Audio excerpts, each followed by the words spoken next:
Bien-aimés dans le Seigneur, je vous salue au nom de notre Seigneur Jésus-Christ.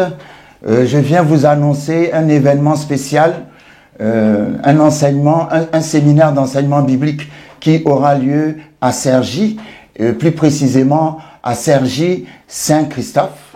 L'adresse est la suivante, 12 rue de la Bastide, dans le 95 1800, Cergy Saint-Christophe. Cet événement aura lieu le samedi 24 août de 14h à 18h. Je vous invite instamment à venir participer à cette réunion d'enseignement biblique autour du thème, un thème qui s'intitule « Nous voudrions voir Jésus ». Lorsque nous lisons Jean chapitre 12, à partir du verset 20, la Bible dit « Quelques Grecs du nombre de ceux qui étaient montés pour adorer pendant la fête s'adressèrent à Philippe de Bethsaïda en Galilée et lui dirent avec instance, nous voudrions voir Jésus. La Bible nous dit que quelques Grecs sont venus voir les disciples et ont dit aux disciples, nous voudrions voir Jésus. Les Grecs ont la maîtrise de la mathématique. Les Grecs ont la maîtrise de la philosophie. Les Grecs ont la maîtrise de beaucoup de choses. Mais malgré leur connaissance, le niveau de leur connaissance, ils sont venus trouver les disciples et ils ont dit aux disciples, nous voudrions voir Jésus. Parce qu'ils ont certainement vu en Jésus quelque chose qui dépasse leur connaissance. Parce que Jésus est la connaissance la plus élevée au-dessus de toute connaissance. Je vous invite ce samedi 24 août. Nous allons voir Jésus. Nous allons parler de Jésus. Nous allons rencontrer Jésus. Ce sera une réunion vraiment spéciale où le Seigneur va nous visiter et nous révéler beaucoup de choses dans sa parole. Alors, vous êtes cordialement invités. Cergy Saint-Christophe, le samedi 24 août, de 14h à 18h. La foi victorieuse sera là et nous allons passer un moment super dans la présence du Seigneur Jésus, dans la présence de la parole. Que le Seigneur vous bénisse au nom de Jésus-Christ de Nazareth.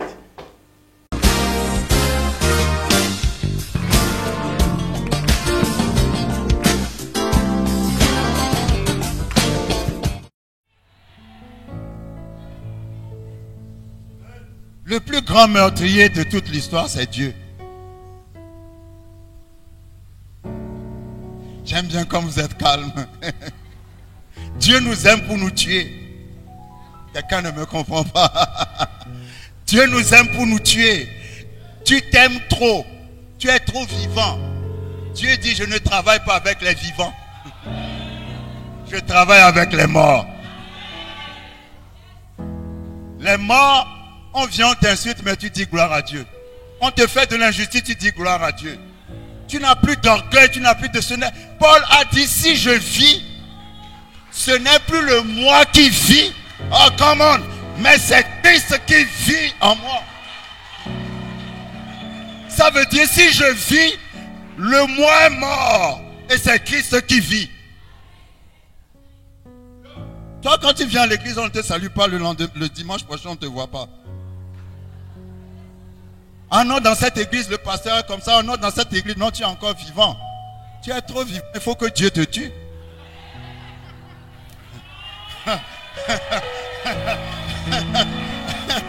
Dieu doit te tuer. Tant que tu n'es pas mort, tu ne peux pas être mature. Les gens qui sont mûrs, c'est des gens qui sont eux-mêmes.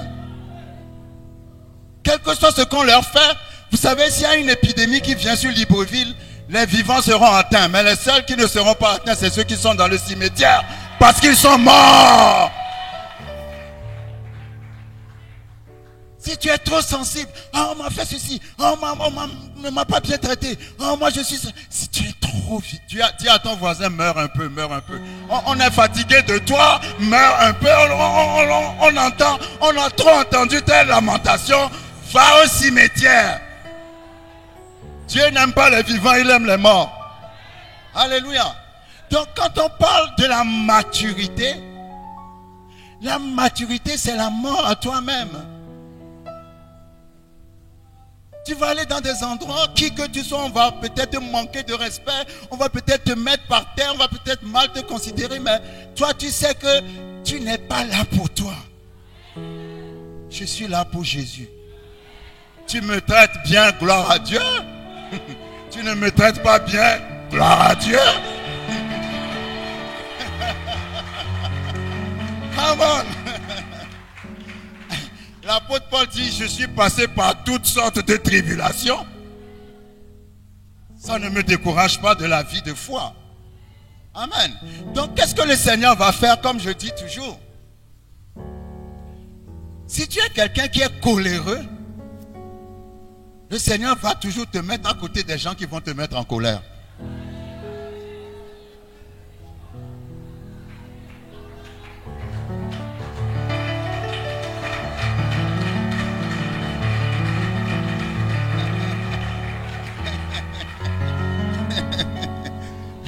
Quand on a parlé de l'eau amère est devenue douce à cause du bois amer.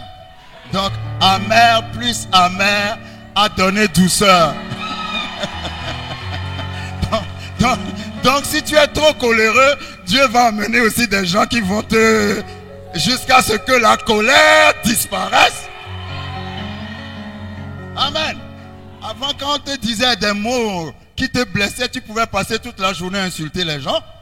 Aujourd'hui, quand on te dit les mêmes mots, tu dis gloire à Dieu. Tu es vraiment mort. Parce que si tu es toujours vivant, c'est-à-dire tu es toujours sensible à des choses, vous savez, la maturité te poussera toujours à choisir l'essentiel à côté du dérisoire.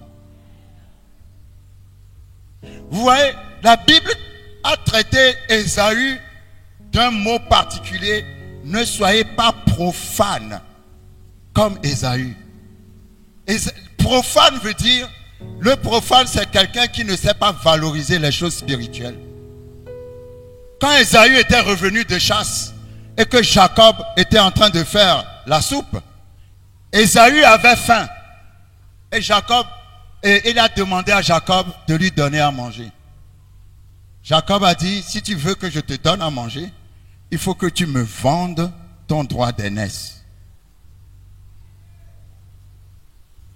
Et Ésaü a dit, de toute façon, ce droit d'aînesse ne me sert à rien.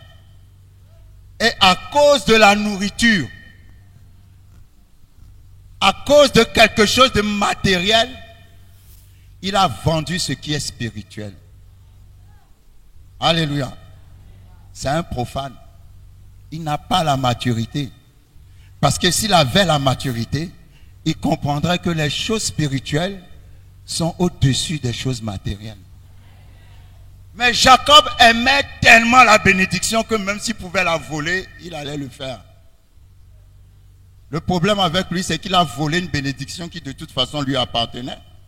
Parce que la Bible dit que depuis le ventre de Rebecca, Dieu avait choisi Jacob. C'est marrant de voler quelque chose qui t'appartient déjà. Mais le diable va te mettre dans des situations où tu vas croire que tu vas tout perdre et tu seras obligé de voler ce qui t'appartient déjà. Mais Ésaü a vendu le droit d'aînesse. C'est pour ça que Jacob a pris sa bénédiction. Parce que quand Isaac bénissait, il croyait qu'il était en train de bénir Ésaü, alors qu'il était en train de bénir Jacob. Et à cause de cela, la Bible dit après, il l'a regretté en pleurant. Alléluia. Quand Jacob a pris la bénédiction et est parti, Ésaü est arrivé. Isaac a dit, mais oh, c'était pas toi que j'ai béni tout à l'heure? Ésaü a dit, non, c'était pas moi.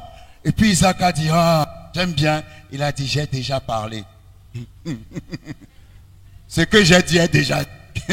Je ne peux plus effacer ce que j'ai parlé. Alléluia. J'ai déjà donné la bénédiction à Jacob. Désirez les choses spirituelles plus que les choses matérielles. Parce que le matériel ne dépend, le spirituel est au-dessus du matériel. Tu ne peux pas sacrifier pour un plaisir d'une minute une bénédiction qui dure toute une vie. C'est un manque de maturité. Alléluia. C'est un manque de maturité. Et si tu es un chrétien qui travaille le dimanche, je sais que ce n'est pas de ta faute, mais prie pour ne pas travailler le dimanche, parce que tous les chrétiens qui travaillent les dimanches sont comme Ésaü. Ils mettent les choses matérielles au-dessus des choses spirituelles. Je ne te décourage pas, je sais que ce n'est pas de ta faute, c'est pour ça que je dis prie. Et c'est pour ça que hier, j'ai dit, il faut que les chrétiens entreprennent. Parce que si les chrétiens sont chefs d'entreprise, ils n'emploieraient pas les gens les dimanches. Alléluia. Donc, la maturité, c'est que tu es mort. Vous savez, quand nous allons dans 1 Samuel chapitre 17, dans 1 Samuel chapitre 17, il y a quelqu'un là qui s'appelle David. Hein? Il y a des choses que j'appelle actes de maturité. Actes de maturité. Si tu n'es pas mûr, tu vas faire dans ta vie des batailles inutiles. Est-ce que quelqu'un me comprend? Tu vas perdre du temps dans des batailles qui ne vont rien te rapporter. Parce que le manque de maturité t'a fait faire un choix inutile. Ah, je crois qu'il y a une personne qui m'a reçu. Alléluia. Dans la vie, il faut choisir ses batailles. Parce qu'il y a des batailles qui te font perdre du temps. Quand David est arrivé sur le champ de bataille, enfin, arrivé là où l'armée d'Israël était, son père l'avait envoyé pour emmener de la nourriture à ses grands frères, n'est-ce pas? Et quand David est arrivé là, la Bible dit,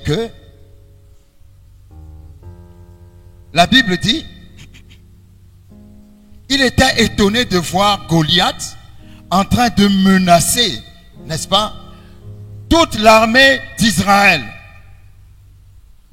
Et David s'est dit, mais ce n'est pas possible. Comment se fait-il que cet homme, à lui tout seul, était en train de menacer l'armée d'Israël et personne n'a le courage de l'affronter? Donc, il a décidé d'affronter Goliath. Et juste quand il allait affronter Goliath, son grand frère qui était dans l'armée, lorsque nous lisons 1 Samuel chapitre 17,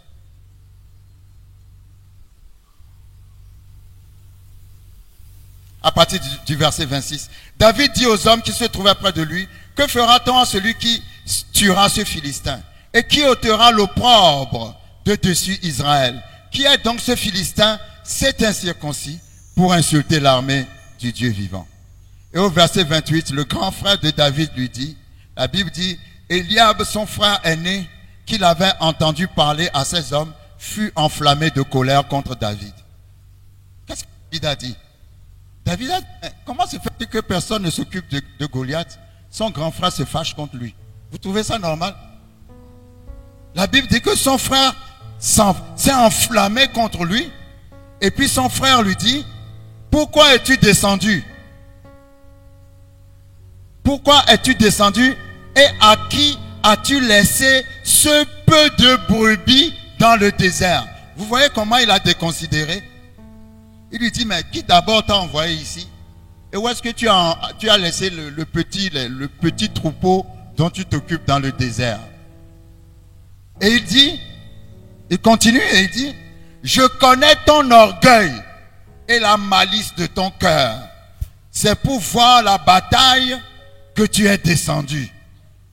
David répondit, oh, mais qu'ai-je donc fait? Ne puis-je pas parler ainsi?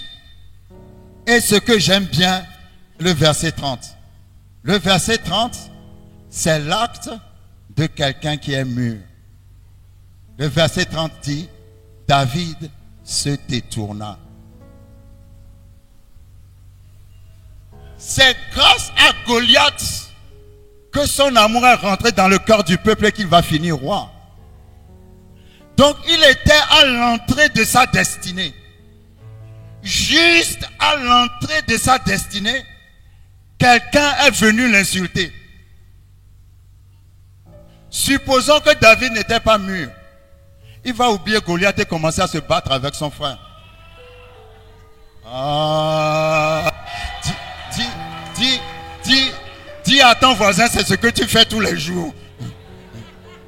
C'est pour ça que tu n'es pas encore rentré dans ta destinée. En tout cas, ça va chauffer, hein. C'est moi que tu insultes. Mais on va se battre jusqu'à... Mais c'était quoi la vraie bataille? C'était pas les insultes, c'était Goliath. Mais si tu es vraiment mûr, la Bible dit... quand tu lis le texte, tu sens que David avait envie de répondre à son frère.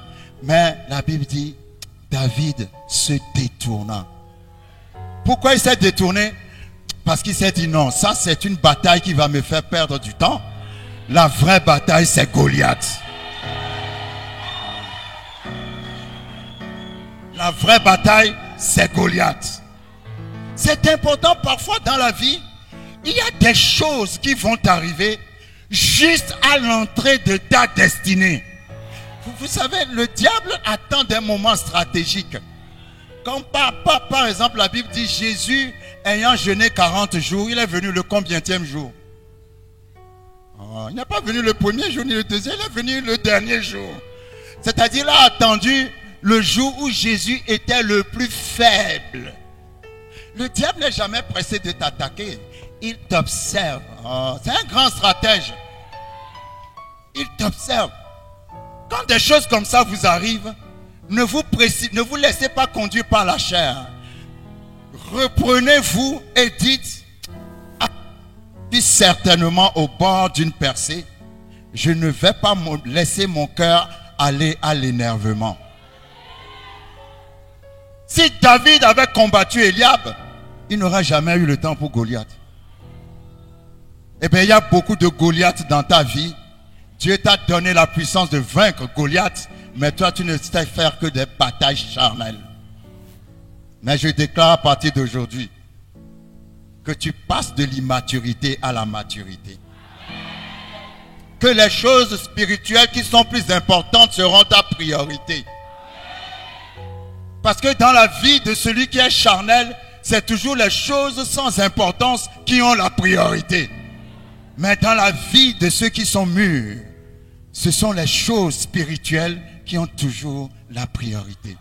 Quand vous lisez l'histoire de Salomon, quand Salomon a succédé à David, la Bible dit que avant de commencer à exercer vraiment son autorité royale, Salomon a d'abord été se prosterner devant l'arche de l'Éternel. Qu'est-ce que tu fais en premier quand le succès vient? Tu penses à Dieu ou tu penses à tes copains, à tout le monde sauf Dieu? Quand il est venu sur le trône, il a été se prosterner devant l'arche. Parce qu'il a compris, sans Dieu, je ne peux pas conduire ce peuple. Alléluia. Donc les choses spirituelles doivent toujours prendre le dessus sur toutes choses. C'est ça la signification du mot dîme. Je reviens encore là-dessus. Un autre mot pour la dîme, c'est prémisse. Un autre mot pour prémisse, c'est premier. Qui est le premier quand l'argent vient dans ta main, à qui tu penses? Quelqu'un ne me comprend pas. La dîme veut dire Dieu est le premier. C'est à lui le premier, c'est à lui la première partie. Quand vous lisez, je crois, Genèse chapitre 4, la Bible dit, au bout de quelque temps, Caïn offrit des offrandes à Dieu. Mais quand Abel a eu ses premiers, les premiers nés de son troupeau, il les a offerts à Dieu. C'est quoi la différence? C'est premier. Parce que Abel a offert dès les premiers nés. Mais à Caïn l'a fait au bout de quelque temps. Ça veut dire qu'il y a eu des récoltes qu'il n'avait pas données à Dieu. Mais Abel, dès que son troupeau a produit, les premiers ont été donnés à Dieu. La maturité fera que Dieu sera toujours premier dans ta vie. À qui tu penses en premier quand l'argent arrive dans ta main? David a dit dans 1 Chronique 29, nous te donnons ce que tu nous as donné. Parce qu'il reconnaît que tout ce que nous sommes et tout ce que nous avons vient de Dieu. Dieu est le premier. Un homme mature met toujours Dieu à la première place. Acte de maturité, Joseph. Il a été vendu par ses frères. Il a souffert pendant 13 années. Parce que dans Genèse 37, la Bible dit qu'il avait 17 ans. Quand Dieu lui a montré la vision qui sera au top, au sommet. Mais la vision ne s'est pas accomplie. Pendant 13 ans, sa vie ressemblait à quelqu'un qui n'a pas de vision. C'est pour ça que je dis, quand on marche avec Dieu, il faut comprendre une chose. Il y a la naissance, il y a la mort et il y a la résurrection. Dans toute vision, il y a la naissance, il y a la mort de la vision et il y a la résurrection. Exactement comme Jésus est né, Jésus est mort, Jésus est ressuscité. Quand ses frères l'ont vendu pendant 13 années, Joseph a beaucoup souffert, énormément souffert. Mais quand il est devenu premier ministre, il a fait venir sa famille en Égypte. Il a fait venir son père et les frères qui l'ont vendu en Égypte. Il était devenu le sauveur de sa famille. C'est l'image de Jésus qui a été vendu par ses frères, crucifié par ses frères, mais par la résurrection est devenu notre sauveur. Jésus et Joseph, c'est la même chose. Alléluia. Joseph a été comme dans la mort, puisqu'on a dit à son père qu'il était mort. Mais son père l'a retrouvé comme ressuscité. Et il était devenu le pain de vie pour sa famille, comme Jésus est devenu notre pain de vie. C'est la même histoire. Quand Jacob est mort, ses frères qui l'ont vendu avant, ils ont dit, ah, papa n'est plus là, maintenant il va se venger de nous. Et ils sont partis tout tremblants pour aller demander pardon à Joseph. Et Joseph les a regardés, Joseph a dit, vous avez voulu me faire du mal, mais Dieu l'a changé en bien. Ah, come on. Si Joseph n'avait pas atteint une certaine maturité, qu'est-ce qu'il va dire comme certaines personnes font? Papa est mort, non? Bon, maintenant on va voir. C'est vous qui m'avez vendu avant. Ok? Est-ce que vous comprenez ce que je veux dire? Le Seigneur va te faire passer par des situations difficiles. Dans ces situations difficiles, il va briser ton caractère, briser. Après, quand tu vas sortir de la situation, tout ce qu'on va te faire ne va plus te toucher.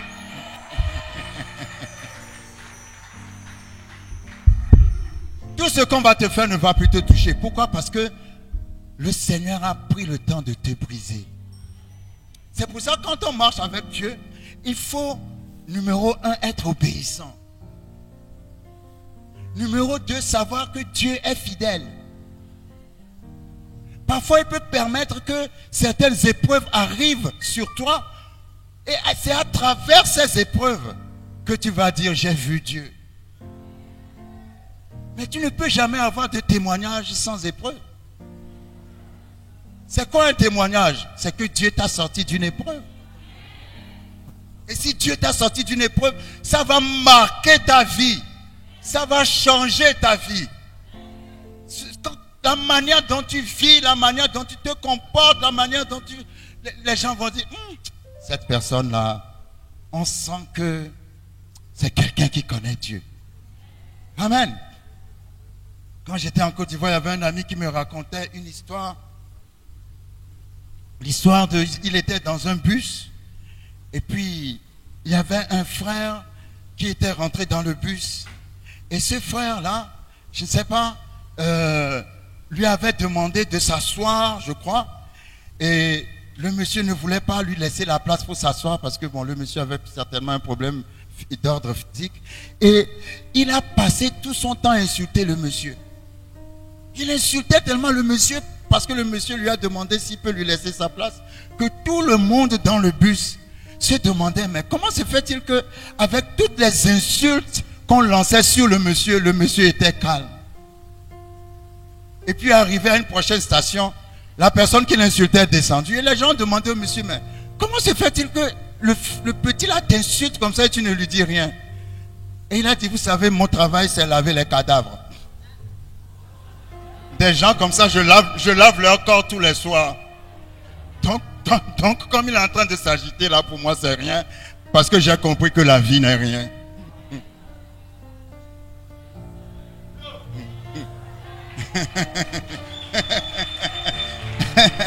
Vous savez, il y a des situations, si vous êtes passé par ces situations, rien ne pourra vous toucher. Vous serez au-dessus. Alléluia. Ça ne sera rien pour vous. Et avec un comportement comme ça, vous devenez une bénédiction pour les autres. Combien de temps il me reste, pasteur? On va finir demain matin. Hein? Alléluia. Donc, et quand Paul a écrit dans 1 Corinthiens chapitre 3, il a dit, 1 Corinthiens chapitre 3, pour moi, frère, ce n'est pas comme à des hommes spirituels que j'ai pu vous parler, mais comme à des hommes charnels, comme à des enfants en Christ. Je vous ai donné du lait, non de la nourriture solide, car vous ne pouviez pas supporter, et vous ne le pouvez pas même à présent, parce que vous êtes encore charnel. Ça veut dire que quand on est enfant, quand on est charnel, quand on ne veut pas marcher selon la parole de Dieu, il y a beaucoup de choses qui nous échappent. En effet, puisqu'il y a parmi vous de la jalousie et des disputes, n'êtes-vous pas charnel? Est-ce qu'il y a de la jalousie dans les églises?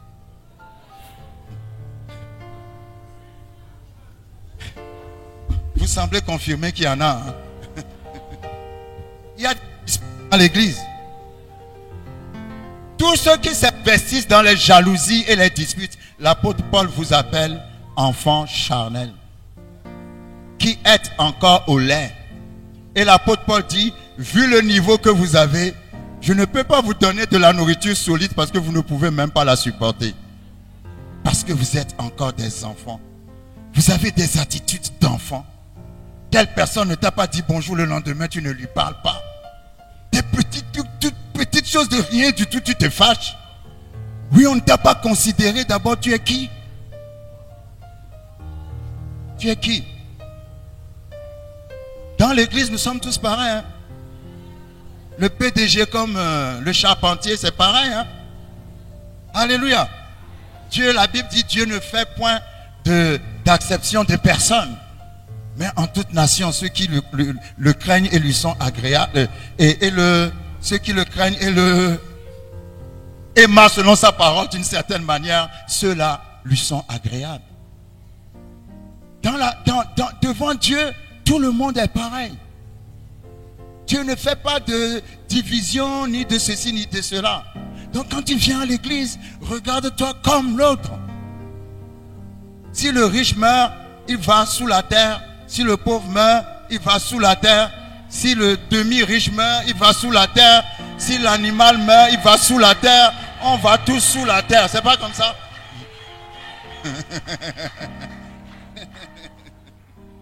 Amen. Donc, il faut apprendre à te regarder comme les autres, même en dessous des autres. Avoir un esprit, un cœur de serviteur. Le roi David, comme disait le pasteur, il était roi. Mais il a dansé devant l'arche de l'Éternel. Et une de ses femmes était à la fenêtre et s'est moquée de lui. Sa femme a dit, n'as-tu pas honte, toi qui es roi, de danser comme n'importe qui devant le peuple? Et David a dit, ce n'est pas devant les gens que je danse. Vous savez, quand vous avez atteint une certaine maturité, vous vous en foutez de ce que les gens... Oh, quelqu'un ne me comprend pas. On va continuer demain. Galates chapitre 5 nous parle des œuvres de la chair. Amen. Les œuvres de la chair. Galates 5, verset 19. Or, les œuvres de la chair sont manifestes.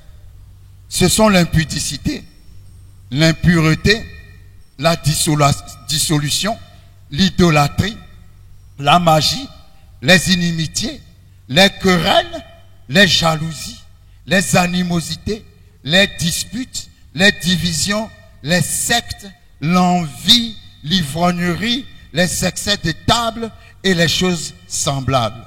Je vous dis d'avance, comme je l'ai déjà dit, que ceux qui commettent de telles choses n'hériteront point le royaume de Dieu.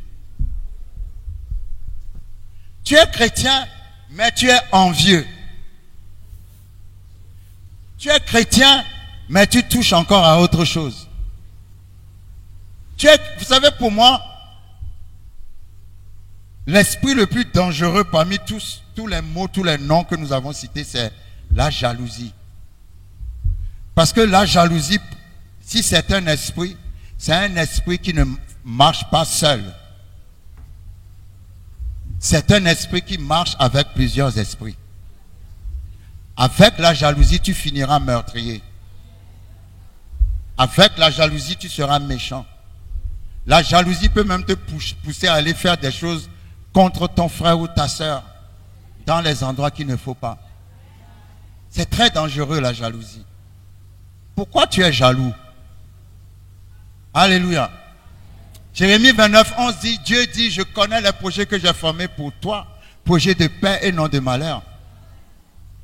Au lieu d'être jaloux de ton frère ou de ta soeur, pourquoi tu ne limites pas tout simplement sa foi? Parce que si Dieu l'a béni, Dieu va te bénir aussi. Alléluia. Dieu ne peut pas bénir ton frère ou ta soeur et t'oublier. Peut-être même s'il le fait, c'est pour te montrer qu'il arrive vers toi bientôt. Il faut apprendre à célébrer le succès des autres.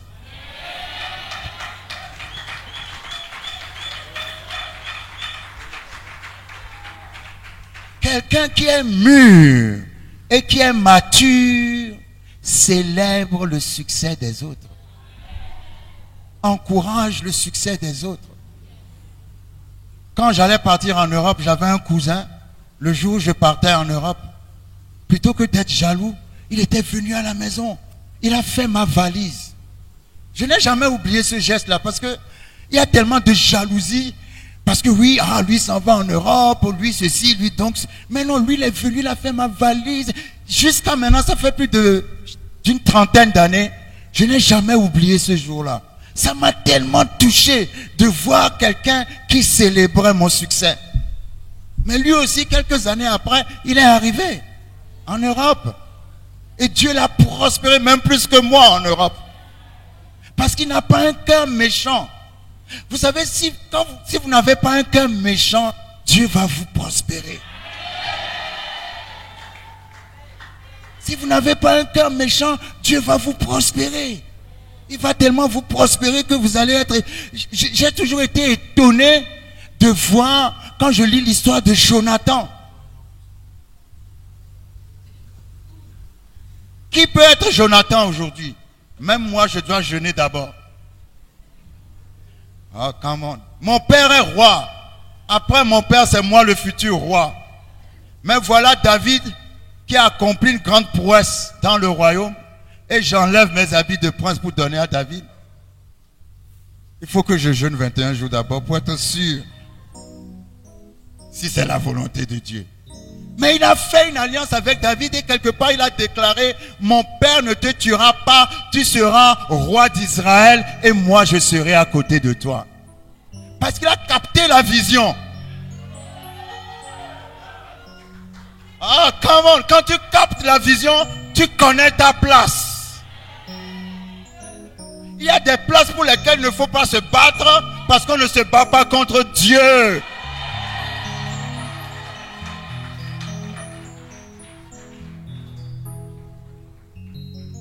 Il a protégé David contre la volonté de son père parce qu'il a vu la vision de Dieu pour David. Il a dit, si Dieu t'a choisi même pour prendre ma place, ce n'est pas un problème. Tu peux prendre ma place, moi je serai second à côté de toi. Il faut que je trouve ce verset-là pour demain. Il a eu la vision. Dans l'église, parfois, on veut prendre la place de l'autre, mais ce n'est pas ta place. Que chacun sache ce que Dieu a pour lui comme place. Si tu es à ta place, tu vas prospérer de la même manière que l'autre que tu envies. Alléluia. Il a fait une alliance. Malheureusement, il est mort avant que David devienne roi. Et quand David est devenu roi, qu'est-ce qu'il a dit? Jonathan n'a-t-il pas laissé un enfant? Il a laissé la bénédiction à sa postérité parce qu'il n'a pas été jaloux. Il a célébré le succès de David. Oh, come on. Quelle bénédiction tu laisses à ta postérité? Il ne faut pas avoir un cœur méchant. Saül cherchait à tuer David. Tu as livré Saül 2 fois à David. Il suffisait que David l'écrase sa tête. Il était juste à côté. Mais il a dit, je ne porterai pas la main sur loin de l'Éternel. Faites attention avec le Seigneur. Parfois le Seigneur va te mettre dans des situations pour voir si ton cœur est aussi méchant que le cœur de ton ennemi. Parce que si David avait tué Saül, il ne serait jamais devenu roi. Quelqu'un ne me comprend pas. Mais la maturité a fait que David savait que Saül ne cherchait que sa mort, mais il continuait à appeler Saül mon père, mon père, mon père, mon père. Quel que soit ce que tu peux faire contre moi, moi je vais au-delà de la personne, je respecte l'onction de Dieu sur toi. Acte de maturité. Ah, c'est toi qui me cherchais depuis, non? Bon, en tout cas, aujourd'hui, c'est aujourd'hui. Les gens qui étaient avec David ont dit à David, c'est Dieu qui livre ton ennemi entre tes mains. David a dit, je n'agis pas comme mon ennemi. Mon cœur sera différent du cœur de mon ennemi. Lui me donne la haine, mais moi je donnerai l'amour.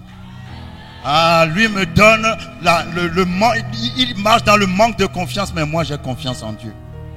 Qu'est-ce qui s'est passé? Dieu s'est occupé de Saül. Il y a beaucoup de batailles. On va s'arrêter là pour aujourd'hui. Beaucoup de batailles que tu es en train de faire au lieu de laisser Dieu s'occuper de ces batailles pour toi. Alléluia. N'aie pas peur.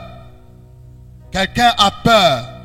Tu crois que Dieu t'a oublié, que Dieu ne se souvient pas de toi. Non, Dieu se souvient de toi. Vous savez, j'aime beaucoup dans la Bible l'histoire de Zacharie et Élisabeth, les parents de Jean-Baptiste. Les parents de Jean-Baptiste ont eu Jean-Baptiste quand ils étaient très vieux.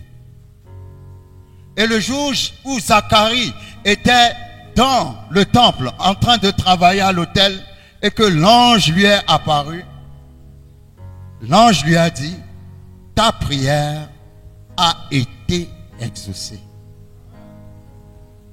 Quand il a dit ta prière a été exaucée, Zacharie ne se souvenait plus de cette prière. Parce qu'il priait quand il était jeune avec sa femme pour avoir des enfants. Mais pendant toute leur jeunesse, ils n'ont jamais eu d'enfants. Jusqu'à ce qu'ils aient atteint leur vieillesse. Et ce que j'aime dans l'histoire, c'est que la Bible dit, alors qu'il s'occupait à l'autel. Ça veut dire, malgré que Dieu ne lui a pas donné d'enfant, il continuait toujours. Oh, quelqu'un ne me suit pas. Quelqu'un ne me suit pas. Acte de maturité. Même si je ne reçois pas ce que je t'ai demandé, tu seras toujours mon Dieu. L'ange est arrivé, il a dit, ta prière a été exaucée. Là, tu dis, mais de quelle prière tu parles? Ta femme aura un enfant. Ah bon, tu es sûr? Si tu ne me crois pas, tu seras muet jusqu'à ce que cet enfant naisse. Pourquoi je dis cela? Quand parfois les choses prennent du temps, c'est que Dieu positionne cela d'une façon prophétique pour un temps spécial. Jean-Baptiste ne pouvait pas naître plus tôt ni plus tard. Mais il fallait qu'il naisse à une période spécifique pour pouvoir annoncer l'arrivée de Jésus.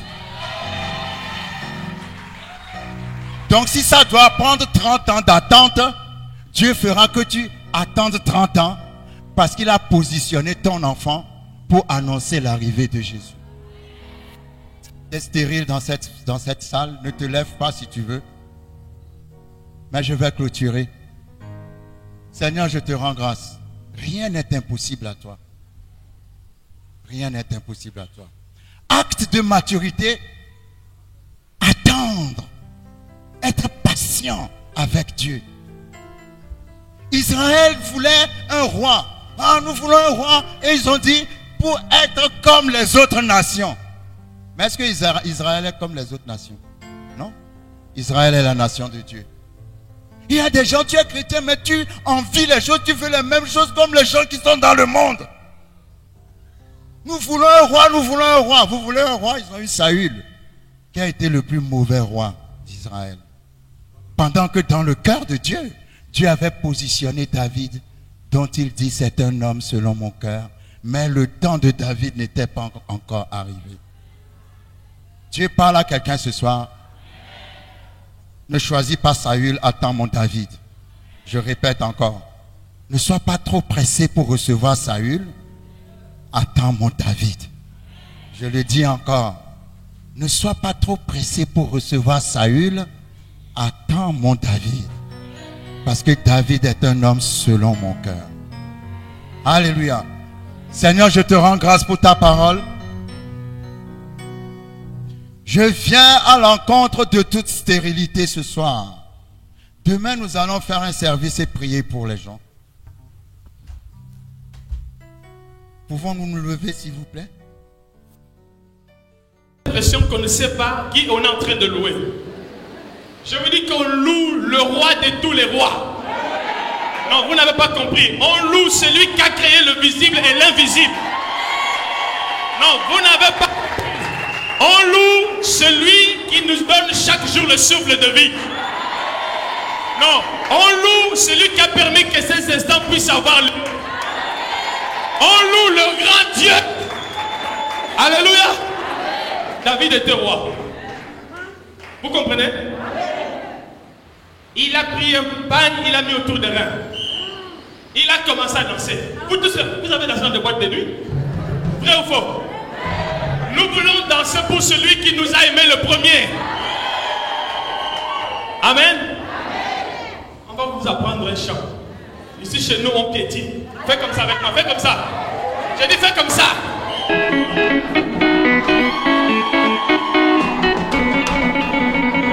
Alléluia. Tout est spirituel. Quand tu piétines comme ça, tu piétines la maladie, tu piétines le chômage, tu piétines. On a suffisamment d'espace ici. Si tu es serré là-bas, tu dois danser pour ton Dieu. Oh.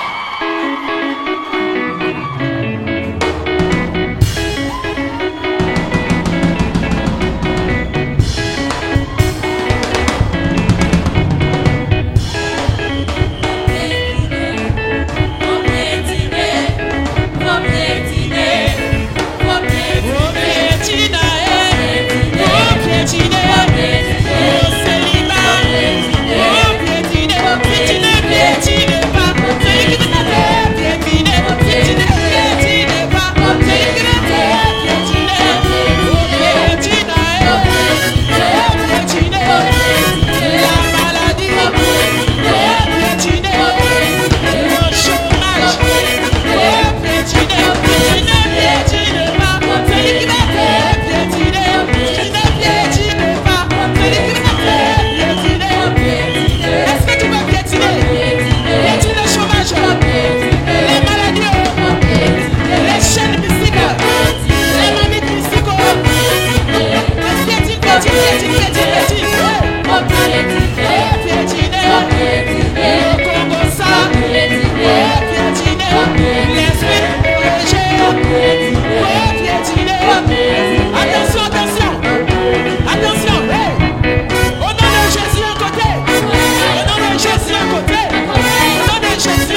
Bien-aimés dans le Seigneur, je vous salue au nom de notre Seigneur Jésus-Christ.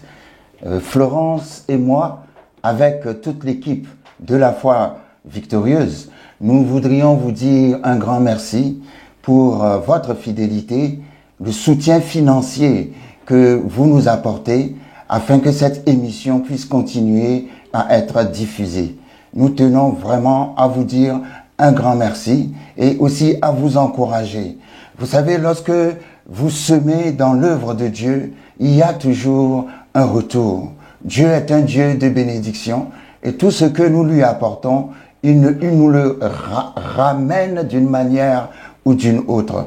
Alors je voudrais vous bénir, je voudrais prier ce matin que le ciel reste ouvert sur vous, sur vos enfants, sur votre foyer et que le Seigneur vous visite puissamment. Partout où vous avez des manques, partout où vous avez des besoins, que le Seigneur vous visite, qu'il enlève toute frustration de votre vie et qu'il vous apporte la satisfaction et la joie. Parce que vous soutenez son œuvre, que son esprit aussi vous soutienne, qu'il prenne vos batailles pour ses batailles et qu'il fasse les combats pour vous. Je déclare la victoire dans vos vies, la victoire dans la vie de vos enfants, la victoire dans tout ce que vous entreprenez et que la gloire de Dieu se manifeste puissamment dans vos familles. Merci de continuer à nous soutenir, de continuer à soutenir cet évangile que nous prêchons.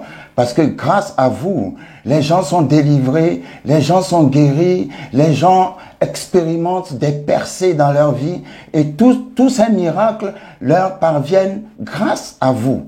Et non seulement nous voulons vous dire un grand merci, mais nous voulons vous encourager, à continuer de nous soutenir et à nous aider à diffuser cet évangile dans toutes les nations. Que le Seigneur vous bénisse. Merci.